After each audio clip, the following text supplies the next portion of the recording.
Hello, you guys. Welcome back to Jay from the D, and welcome to another episode of A Legend Story. Today, we are going to go balls deep in love.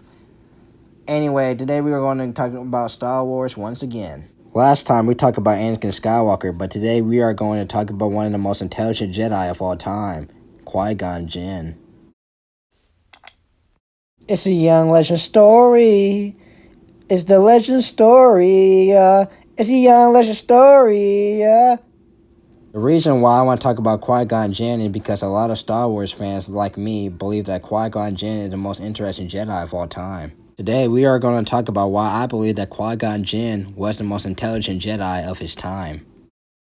Qui-Gon Jinn was born as a human on Coruscant. He later would be trained as a Jedi.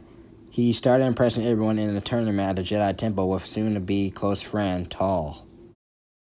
A Jedi Master named Dooku was impressed by the young Padawan's performance in the tournament.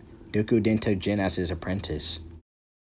You may think that Jinn had a good relationship with his master Dooku, but he did not. He would later say that the relationship with Dooku was just a master and an apprentice. Dooku would also get down on Qui-Gon for being too close to people like Tal.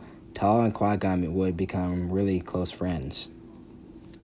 When Jinn would become a Jedi, him and Dooku would barely talk. To me, Jinn knew that Dooku couldn't really be trusted from the beginning. Jinn also had a real kind heart and was good towards people. This is what he had taught to Obi-Wan, was to be kind to others. Later on, Tal would be captured by Chief Baylock. She would be beaten and tortured by him. Qui-Gon wanted to rescue her, but the Jedi Council did not want him to. Qui-Gon went against the Jedi Council's orders and went with Obi-Wan to go rescue Tal, but he was too late. Before she passed, they confessed their love for one another. Tal died in Qui-Gon Jinn's arms. During this time, Qui-Gon Jinn would have his first encounter with the dark side of the Force because of his anger for Tal's death. He was about to kill Baylock, but Tal's spirit told him not to. This tells me a lot of things, that Qui-Gon Jinn didn't believe in the Jedi not being able to love, and that he had disagreements with the council from the beginning. Jinn would not be on the council because he would make his own decisions whether the Jedi Council agreed or not, but also believed that the Jedi lost their way. Dooku turned to the dark side because of the Jedi's motives not putting the Force first but the Republic. Jinn and Dooku agreed on a lot of things that what the Jedi were doing was wrong, but Dooku took it too far, unlike Qui-Gon Jinn. In Episode 1, Qui-Gon and Obi-Wan would be sent on the outside of Naboo to be negotiators for the Republic handlement of the Separatists. In the movie, it seems that Jinn did not like being the, how can I say this easy, being the Republic's bitch. When the negotiation failed, Jinn and Obi-Wan freed Queen Amidala. They had to settle on a Tatooine to find ship parts. Soon, they would meet the Chosen One, Anakin Skywalker. Qui-Gon Jinn knew Anakin was the Chosen One from the start. Is the reason because of this. The story is that Qui-Gon Jinn did not like what things were going with the Jedi Council, so he left on his ship and took himself to a planet the Force was calling him. This planet would have the dark side of the Force, but also would have the light side of the Force. He learned that the light and the dark were completely balanced. This taught me that it cannot be too much dark. Too much dark would result of the light coming back. Believing in too much light would result in the rise of the dark. This is why Anakin would turn to the dark side, because the Jedi only put the light upon him. The dark side grew out of him from the fear of losing his wife and his mother.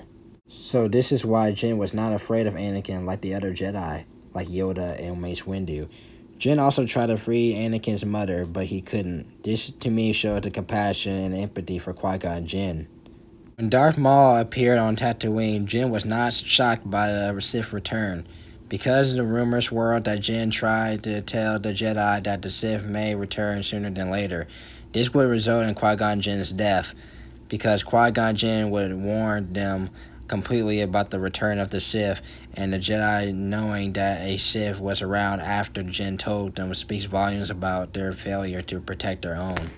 Qui-Gon Jinn would have been an excellent master for Skywalker. He would have taught him the light, but also would taught him the dark to save him from his dark fate. Jinn wouldn't have gotten down on Anakin for his choices like Obi-Wan, because that was the kind of Jedi Qui-Gon Jinn was. Oh yeah, one last thing. Jinn know how to live in mortality. He traveled to a planet I was talking about, and on the planet he was taught how to live after death as a Force ghost, guiding the Jedi to bring peace to the galaxy.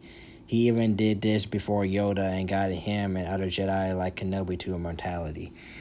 What do you guys think? Do you guys believe that Qui-Gon Jinn was the most intelligent Jedi? Leave your opinion in the comments, and I'll reply. You guys have a nice day, and like and subscribe, and tell your friends and family about this channel, and you guys have a great and fabulous day, bitch.